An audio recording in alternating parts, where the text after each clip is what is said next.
HS third সেমিস্টারের আর শুধুমাত্র 1 মাস সময় আছে এক্সামের।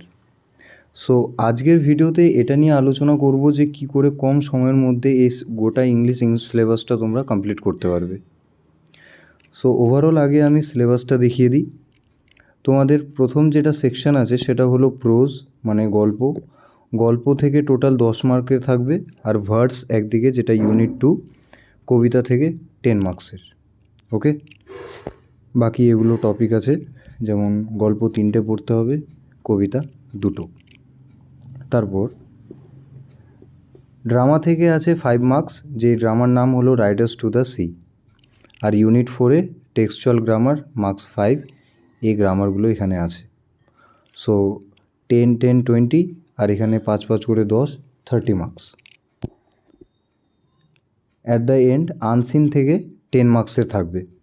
ওকে, সো ওভারঅল ইন টোটাল 40 মার্কসের এক্সাম।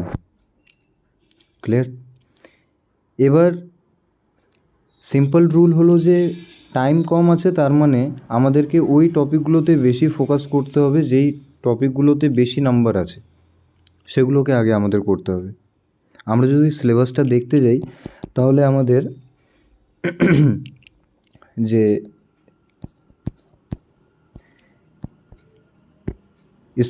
স্টোরি সেকশন আছে সেখান থেকে সবথেকে বেশি নাম্বার ক্যারি করছে এই দুটো পোয়েম, আর ক্যাজেরিনা ট্রি আর একদিকে ইউলিসিস, একটা থেকেই 5 মার্কস করে আছে। সো তোমরা প্রথমেই আগে এই দুটো কবিতা কমপ্লিট করে নেবে। তারপর যেটা সবথেকে বেশি ওয়েটেজ রেখেছে তোমাদের সিলেবাসে সেটা হলো the night train at Deoli, গল্পের মধ্যে, যেটা একা 4 মার্কসের কোশ্চেন আসবে।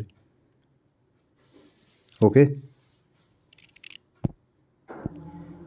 যদি কোনো কিছুর প্রিপারেশন না হয়ে থাকে তাহলে তোমরা Ulysses R R ক্যাজেরিনা tree by তরুদত্ত are the night train at Deuli at least পড়বে, এই 3টে। Got it? তারপর যেই টপিকে ফোকাস করবে সেটা হলো the drama Riders to the C, যার আমি ভিডিওস অলরেডি আমার চ্যানেলে আপলোড করে রেখেছি, মাইন্ডেক্স ইংলিশে। ওকে, তারপর এই যে 3 নাম্বার করে আছে, একটা হলো গল্পের মধ্যে দ্য বেট, আর একদিকে স্ট্রং রুটস। এগুলো খুবই ছোট ছোট গল্প, দ্য বেটটা একটু বড়, কিন্তু একবার পড়লে তোমরা ওটাকে গ্র্যাব করে নিতে পারবে। তাহলে আমাদের এই পর্যন্ত 3টে সেকশনই কমপ্লিট হয়ে গেল। লাস্ট যেটা আছে সেটা হলো গ্রামার। গ্রামারে কী কী আছে সেটা দেখা যাক আগে। Grammar unit 1, unit 2, synthesis and splitting of sentences একটা part, synthesis and splitting of sentences. যদিও এই দুটো আলাদা আলাদা জিনিস, সিনথেসিস একটা আলাদা জিনিস, স্প্লিটিং অফ সেন্টেন্সেস আলাদা জিনিস। তারপর আছে চেঞ্জ অফ ন্যারেশন, তারপর আছে correction of errors. Correction of errors এটা অনেক ভাস্ট টপিক, তাই তোমরা সবথেকে আগে যেটা মার্কস গেইন করা যাবে এখানে গ্রামারের মধ্যে সেটা হলো চেঞ্জ অফ ন্যারেশন, কারণ এটা ইজি, এটা তোমরা ছোটোবেলা থেকে করে এসেছো, অনেকের এটা ইজি লাগবে, তাই আগে ফোকাস রাখবে চেঞ্জ অফ ন্যারেশনটা করার। কিন্তু দেখো, এগুলো আমরা এই পার্সপেক্টিভ থেকে বলছি যে 1 মান্থ হাতে সময় থাকাকালীন আমরা কীভাবে খুব তাড়াতাড়ি সিলেবাসটাকে কমপ্লিট করতে পারবো। ওকে, কিন্তু পড়া তো উচিত সবগুলোই, পড়া ইচ অ্যান্ড এভরি টপিকই পড়া উচিত ছিল এবং উচিতও।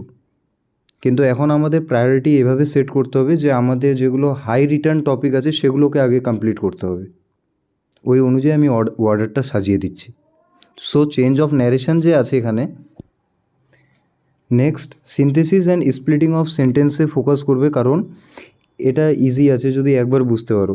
এই টপিকটা স্টার্ট করার আগে তোমরা যে সেন্টেন্সের 3টে ভাগ আছে, সিম্পল, কমপ্লেক্স, কম্পাউন্ড, এই 3টে ভাগ ভালো মতো আগে জেনে নেবে, তারপর এই টপিকে জাম্প করবে, তাহলে বেশি ইজি হবে এই টপিকটা কভার করতে। Got it? Correction of errors, এটা কিন্তু বলতে গেলে থিওরিটিক্যালি এই টপিকটা অনেকটা ভাস্ট, বাট স্টিল ম্যানেজেবল যদি ভালো মতো পড়াশোনা করো। সো কারেকশন অফ এরার্স যদি টাইম থাকে পরে এটাকে ট্যাকেল করতে পারবে। লাস্ট যেটা আছে আনসিন। আনসিনে ধরতে গেলে তো কোনো কিছুই পড়তে হয় না, কারণ আনসিনে কী বা প্রিপারেশান নেবে। আনসিন আছে, জাস্ট ওখান থেকে বের করে করে এমসিকিউজ আনসার করতে হবে। কিন্তু একটা জিনিস মাথায় রাখতে হবে যে আনসিনের যেমন একটা টপিক আছে, ওরা কীভাবে কোশ্চেন করবে সাপোজ আনসিনে একটা ওয়ার্ড দেওয়া আছে, হ্যাঁ, একটা ওয়ার্ড দেওয়া আছে। সো ওরা এমনভাবে কোশ্চেন করবে যে এই যে ওয়ার্ডটা দেওয়া ছিল আনসিনে, বা ওরা কোশ্চেনে বলে দেবে যে আমরা একটা ওয়ার্ড দিলাম, এই ওয়ার্ডটার সেম মিনিং যেটা আনসিনে দেয়া আছে সেটাকে বের করে লেখো। এবার সাপোজ এখানে এমন একটা ওয়ার্ড দিয়েছে, সাপোজ বলছে যে স্যাড, ওকে, বলছে স্যাডের সিমিলার মিনিং কি সেটা বের করতে, কিন্তু সিমিলার মিনিং কোথা থেকে বের করতে বলবে, যেটা আনসিনে অলরেডি মেনশন করে দেওয়া আছে। স্যাডের এবার আমরা জানি স্যাডের আলাদা সিমিলার মিনিং সরো বলতে পারি আমরা জানি সেটা, কিন্তু সেটা যদি এখানে না মেনশন করা থাকে আনসিনে, তাহলে কিন্তু ওটা আনসার নেবে না। ওরা স্যাডের কনটেক্সটে ওরা যেটা বলেছে আনসিনে সেটাই তোমাদেরকে বের করে আনসার লিখতে হবে। বোঝা গেল? তার মানে একটা ওয়ার্ড দিল, সেই ওয়ার্ডটার মানে হয়তো আমরা জানি সেটার অন্য কোনো ওয়ার্ডের অর্থ আছে, কিন্তু সেটা হয়তো অপশানে দিয়েছে, কিন্তু সেটা আনসার হবে না যদি না সেই ওয়ার্ডটা আনসিনে দেয়া থাকে। সাপোজ স্যাড বলেছে, স্যাডের আমাকে একটা সিমিলার মিনিং বের করতে বলেছে, যে স্যাডের সেম মিনিংয়ের একটা ওয়ার্ড বের করে বলো, এই চারটের মধ্যে কোনটা সেম মিনিংয়ের। আমি জানি যে সরো আছে, বা অপশানে আমার দিয়ে দিল সরো, কিন্তু আমি দেখছি যে সিনে সরো মেনশন করেনি, তাহলে আমার ওই আনসারটা হবে না।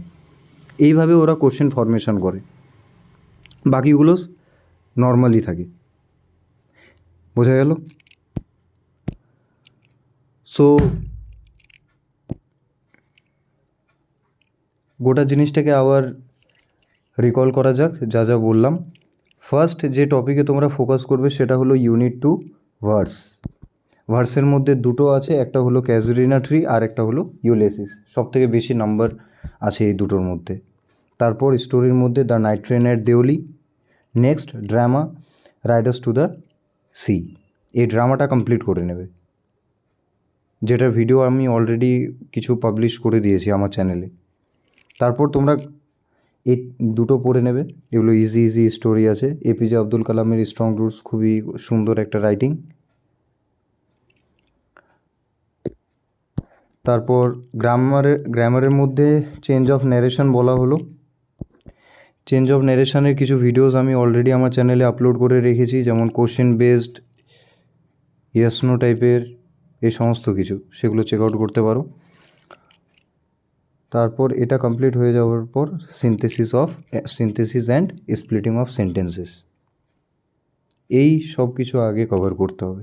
তারপর গ্রামারের যেটা কারেকশন অফ এরার্স আছে সেই টপিকটাকে টাচ করবে। এটা 1 মান্থ স্ট্র্যাটেজি কীভাবে হওয়া উচিত, কীভাবে খুব কম সময়ের মধ্যে কভার করতে পারবে, সেই অনুযায়ী একটা জাস্ট ওয়ার্ডের দেখানো হলো, যে এই ওয়ার্ডের ফলো করলে বেশি মার্কস গেইন করা যাবে। কারণ সিম্পল রুল, যে সময় কম আছে, তার মানে আমাদেরকে সেই টপিকগুলো করতে হবে যে টপিক থেকে হাই রিটার্ন আসবে। টাইম ইনভেস্ট করছো, তাই টাইম ইনভেস্ট করতে গেলে কি আমাদের এই দুটো পোয়েম থেকে বেশি নাম্বার আসছে, তাই আমরা এটাকে আগে করব। এভাবে এটা করলে গোটা সিলেবাসটাই কমপ্লিট হয়ে যাবে। So till then, tata and best of luck for the exam.